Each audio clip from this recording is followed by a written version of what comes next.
Hi friends, welcome to Varahas kitchen. ఈరోజు lunch box recipe వచ్చేసి పప్పు తోటకూర. ఈ పప్పు తోటకూరని 15 నుండి 20 నిమిషాల టైంలో లంచ్ బాక్స్లోకి సింపుల్గా తయారు చేసుకొని పెట్టుకోవచ్చు. చాలామంది తోటకూర తినలేని వాళ్ళు కూడా ఈ విధంగా తయారు చేసుకుంటే చాలా ఇష్టంగా తింటారు. ఇంక లేట్ చేయకుండా తయారీ విధానం ఏమిటో చూసేద్దాము. ముందుగా బౌల్ తీసుకొని ఒక గ్లాస్ కందిపప్పు వేసుకొని 2-3 సార్లు శుభ్రంగా వాష్ చేసుకోవాలి. ఇలా శుభ్రంగా వాష్ చేసుకున్న కందిపప్పుని మనం ఏ గ్లాస్తో అయితే కందిపప్పు తీసుకున్నామో అదే గ్లాస్తో 2 గ్లాసులు వాటర్ వేసుకొని మూత పెట్టుకొని 1 గంట సేపు నానబెట్టుకోవాలి. మరొక ప్రక్కన తోటకూర కూడా శుభ్రంగా వాష్ చేసుకొని వీడియోలో చూపించిన విధంగా చిన్న చిన్న పీసులా కట్ చేసుకొని రెడీగా పక్కన పెట్టుకోవాలి. తర్వాత కుక్కర్ తీసుకొని ముందుగా నానబెట్టుకున్న కందిపప్పు, ముందుగా కట్ చేసి పెట్టుకున్న తోటకూర, 1 కప్పు టమాటా ముక్కలు, 5-6 పచ్చిమిర్చి, కొంచెం పసుపు, 1 స్పూన్ కారం, చిన్న నిమ్మకాయ సైజు అంత చింతపండు వేసుకొని 4-5 విజిల్లు వచ్చే వరకు ఉడికించుకోవాలి. కుక్కర్లో ఉన్న ప్రెషర్ అంతా పోయిన తర్వాత మూత తీసి చూస్తే పప్పు అనేది చక్కగా ఉడుకుతుంది.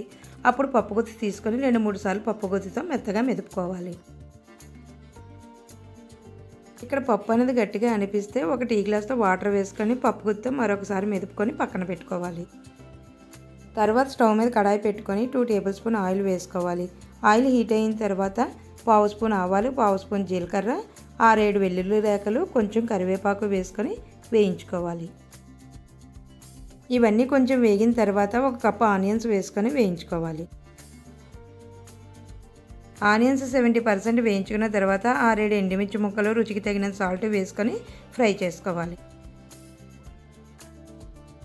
ఇవన్నీ బాగా ఫ్రై చేసుకున్న తర్వాత ముందుగా మెదిపి ఉంచుకున్న పప్పుని ఇందులో వేసుకొని బాగా కలుపుకోవాలి.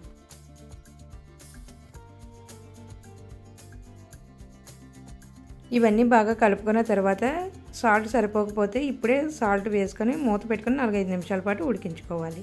4-5 నిమిషాల తర్వాత మూత తీసి చూసుకుంటే పప్పు అనేది చక్కగా ఉడుకుంటుంది.